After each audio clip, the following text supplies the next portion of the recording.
Hi guys and welcome to my YouTube channel. I am Marissa, I'm 24 years old and I'm a mum of one. My daughter is almost 2, actually 2 next month. And that just brings me to actually want to explain or talk to you guys about her birth story, because I have always wanted to talk to you about it and actually document it, talk about it, just talk about her birth story. And I've seen so many inspirational women and so many women speak on YouTube about their birth stories, and it's just made me really want to speak about mine. So that's what I'm going to be doing today. So I would first like to start off by saying that me and my husband, we'd been together for less than a year, but we'd known each other since we was 12 years old. So at this point I was coming up to the age of 22 I think it was, 22 I was coming up to. It was the age I turned 22, so I was 21 at this stage, and we both literally decided that we wanted to become parents, and we was going on holiday on our first year anniversary on July the 4th. So before that, in June, I believe it was, we both made a discussion and we both decided that it's going to take us a while to conceive a baby, especially with me coming off the contraceptive pill that I was on. So we decided to come off the contraceptive pill because we thought, trying was going to take over a year. So we come off the contraceptive pill and we just took it off completely. I was on Zerazette, which is a mini pill, which most people are prescribed after they've had a baby, because it's got less hormones in it or whatever. That's what I was giving it because I have a very irregular heartbeat. So moving on, me and my husband went on to our anniversary holiday, and that's when he proposed to me. So obviously we decided to get married exactly a year after we got engaged, so we would get married on our second year together officially. So we definitely wasn't going to stop trying for the baby that we wanted, so we continued to try, and believe it or not, the end of that year my period was late for 2 days in the November, but my period ended up coming and I was very, very sad, and I was like, oh, not this time but maybe next month.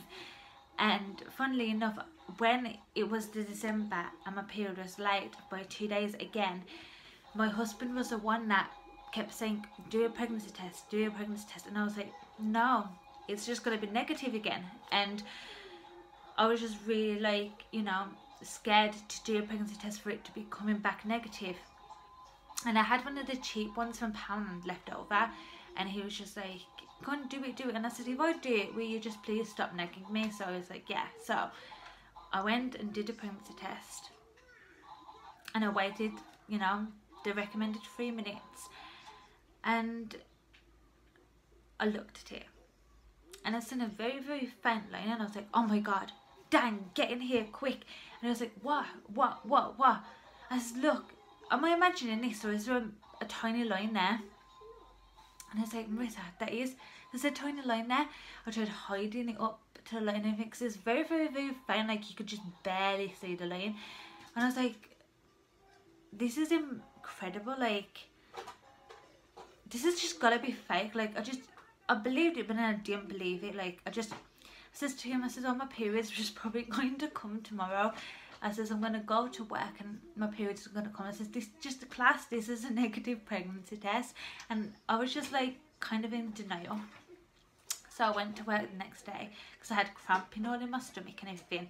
Went to work and I was at work for 12 hours. And I says to my husband, you know what, just go and grab me a clear B pregnancy test, because I just want to know once and for all, because I need to be careful in the industry that I work in, because I work in care and we do a lot of lifting and that kind of stuff. So my husband grabbed me a pregnancy test, and when I got home at night and this is 20th December as well. So we did the first pregnancy test on the 19th of December, and then we did the second on the 20th December. We did struggle to come back, and it come back pregnant 1 to 2 weeks, and I started crying. I just could not believe it. I texted my sister, I phoned my mum, and they was all crying, and I was so happy for me. And then we realised that the baby was going to be like due literally a month before my birthday. Like a week before my birthday she was due, and she'd be due, well, the baby, we didn't know it was going to be a girl obviously, but the baby was going to be due like a month after our wedding day. But we wasn't going to change anything because we thought, you know, this is the way it's been intended, this is the way it's fallen into place for this reason. So we went away and told our families, and everyone was happy, and carried on with our wedding planning and getting things for the baby. And yeah, very expensive time. So anyway, during my pregnancy I suffered with very bad migraines. So I get like swollen hands and feet sometimes. I'd tell the midwife and she'd just be like, oh, it's nothing for you to be concerned about. It just happens when you get a bit bigger, you know, just water retention, don't worry about it. And I was like, okay.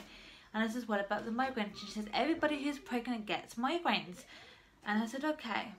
And then my blood pressure would get a little bit higher every time I had my blood pressure checked. And she says, oh, has anyone in your family ever had preeclampsia? And I said, yeah, my mum did. And so obviously they had me a high risk to start off with my pregnancy, but then they sent me to like a clinic, and then they discharged me from being high risk to low risk. And obviously I had like all the diabetes checks and all that kind of things, and everything just come back low risk and everything come back normal. And I had loads of blood tests and everything was just fine. So when I was 38 weeks and 5 days, I had a midwife appointment at my midwife hospital, and I did not want to go to this appointment on my own. I really wanted someone to come with me. My husband had to work, and I just asked and begged my little sister to stay at mine that night so she could come with me the next day, and luckily she did. So she come with me the next day, and the midwife, she felt my stomach and she said she struggled to find the baby's heartbeat. That was the first indicator to me that something was wrong. And I was thinking, okay, you're struggling to find a baby's heartbeat. She found the baby's heartbeat, but she said it didn't stem in the right place.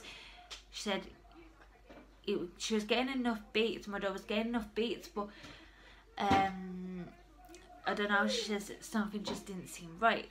She says that the baby's not head down anymore. She says the baby's transverse, and I was like, how can a baby go from head down and being head down for weeks?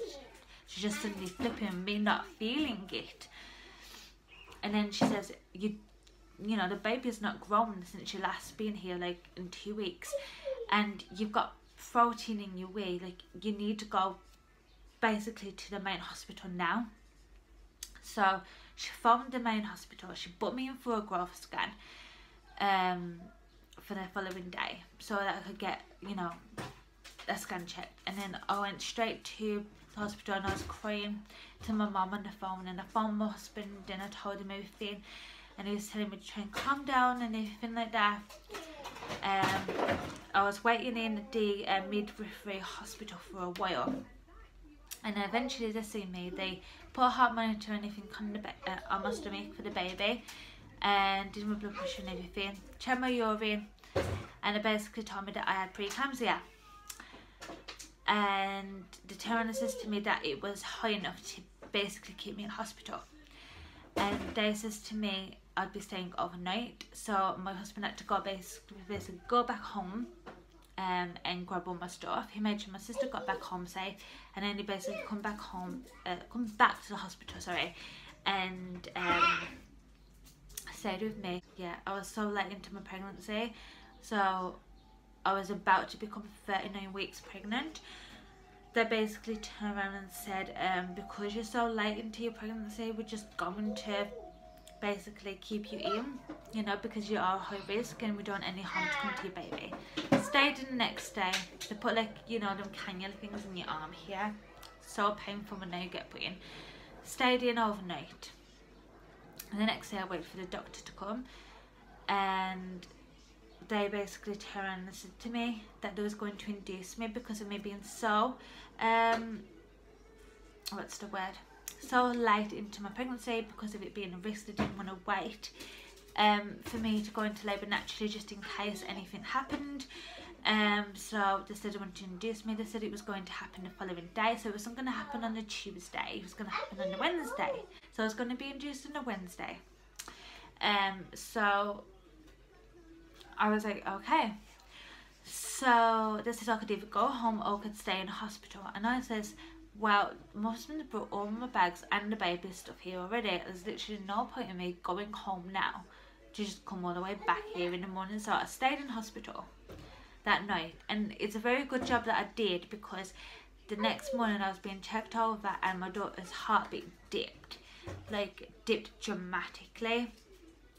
I think it went from like 160 beats per minute to like 60 beats per minute, and they said it was alarming.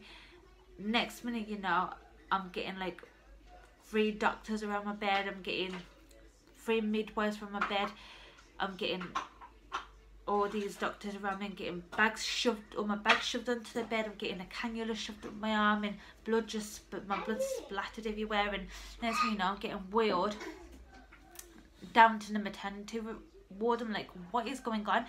And this was I think it was the Wednesday morning. I was like, what is going on here? What, you're not telling me what's happening? And they didn't tell me that my daughter's heartbeat had dipped or nothing. They just said that her head felt really low, like really low, like to the pubic bone. And I was like, okay, that's all that they said to me. And so I got rushed all the way down, and then I just ended up throwing up everywhere, because, you know, I was just throwing up constantly, because I had that, you know, that sickness thing, that graviloherdermis or something like that. I can't say that word. You know what the Duchess of Cambridge had in her pregnancies? That's what I had in mine. So I was throwing up constantly all throughout my pregnancy, and it was just horrible. So obviously when I was in hospital I was still throwing up. And then the woman, when I was in the room, when I got took into one of the labour rooms, she went, oh, but you didn't expect to be in labour now. I was like, what? I ain't getting no contractions. I think I'd know if I was in labour. And then the other woman come in, and she basically explained, oh, basically baby's heartbeat's dipped quite dramatically. We need to keep you here closely to monitor baby in case we need to get acting quickly. And I was like, oh, okay. And then I started to panic, and then I was like, do I need to call my husband? And I was like, no, don't worry, you know, if you need to call your husband, we'll let you know. And I was like, okay. So then everything seemed to pick up back nicely and everything, and then I got induced around 10:30 that morning, and then I got told to keep still for half an hour, and then I was allowed to walk around freely. And I started to feel that work quite instantly, because I was in pain. I got to a stage several hours after where I just couldn't sit down, I couldn't lie down, I couldn't keep still. Like the contractions just started to get worse and worse. They said, do you want some aspirin? I was like, yeah, I need some kind of pain relief, because this pain's terrible. Like, the pain was absolutely horrific, and I was like, I need some kind of pain relief. So they gave me some paracetamol and aspirin, and that did not do anything. It didn't touch the pain that I was in. So I said, can you please check me, just see if I'm dilated just a little bit? And they said, okay. They checked me. They said, no, you're not even dilated, just a little bit. I was like, seriously. So they basically left me and put the tablet thing back where it was, and then next thing you know, they get changed shift, and then I end up moaning and moaning. I get out of my bed to find the midwives and like, look, you can't leave me in pain like this. I am in agony. I said, I know you've got other people to see to, but you can't just leave me here on my own. Like, this is ridiculous. So they says, get back in bed, you need to go on a heart monitor before we can do anything, before we can check you over or anything. They put me on the heart monitor and then noticed that my daughter's heartbeat had dipped again. So they made me get out of the bed, walk all the way down to the delivery room, and then they strapped me up to the machines and everything, monitor her heartbeat, and then they checked me and I was like, oh, you're like 1 centimetre, that's it. And then they basically went to put the pessary back in, and then the doctor come back in, and then the doctor was like, you know, this is no good. But before this had happened, they told me to call my husband, so I did. So he was already there at that point, luckily. And the doctor was like, you need to break her waters, you can't just wait for this tablet to work, you need to break them and see if that livens up the baby's heartbeat at all. Luckily it worked, but they took my normal nightgown off me and they put a one of the hospital gowns on me, and they basically was very horrible to me. They stabbed the anti-sickness needles into my legs. They just went boom. Instead of like being gentle with me, it was quite rough. These nice staff was that I had. I asked if I could have any like gas now and stuff. They gave it to me, but then I didn't really want to take it because it was making me throw up. So then I stopped taking it, and I was moaning at me because I asked for it. But if I'm throwing up, then you know I'm not going to take it. And then after that, the trainer says, oh, you need to have the epidural, like that's the only pain relief you can have, and you know you're not going to be able to get through this whole experience if you don't have it. And also it was an extra precaution because of my daughter's heartbeat dipping. If they needed to act quickly, I needed to have the epidural in my body in case I had to have a cesarean. And the trainer said to me it was an extra precaution because they might have to do a cesarean. And I had like 10 doctors walk into my room in case I had an epidural. No, in case I had a C-section, sorry. So I had like 10 doctors walk into the room to come and see me in case I needed to have an operation. And they all spoke to me and they was really nice to me. And I said, if you need to call me in and have an operation, we'll all be there around you and you'll be perfectly safe. But luckily, I didn't go down that road at all. The shift changed at 7 after I had my epidural. Just before, I had it around 6, half 6, and luckily my pains all subsided. And then the shift changed, and I had a beautiful, lovely midwife who looked after me so well. Such a lovely, lovely midwife, and I'll never forget her. Oh, I never will. I thanked her so much, and if I ever have any more kids, I honestly hope I have her again because she was so lovely. But she looked after me every single step of that experience. When after they had a shift change, I honestly always say, midwives, I know they get tired and everything, but you know you should always treat your patients with respect. And the staff that I had during the night time just was not nice to me, but the staff that I had when I was giving birth was lovely. I had a natural birth except for the epidural. It took me 8 minutes to give birth to my miracle child, and here she is now, almost 2 years old. She was born at 1:06 p.m. on Thursday the 25th of August, almost 2 years ago. So the 25th day of the 8th month. And it's funny because there's so many people in my family that were born on the 25th of the month. My husband was born on the 25th of the month. My dad was born on the 25th of the month. So it's just cute that she was as well. Wasn't he? Yeah.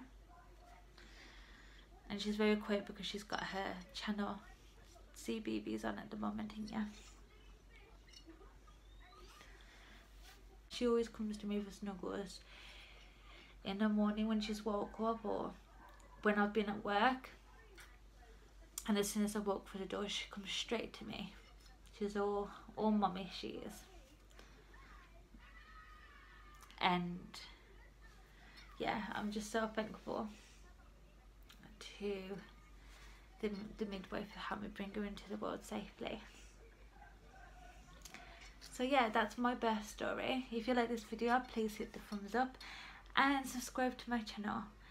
And I'll see you in the next video. If you are interested in having any more story times, then please do comment below because I would be happy to do more.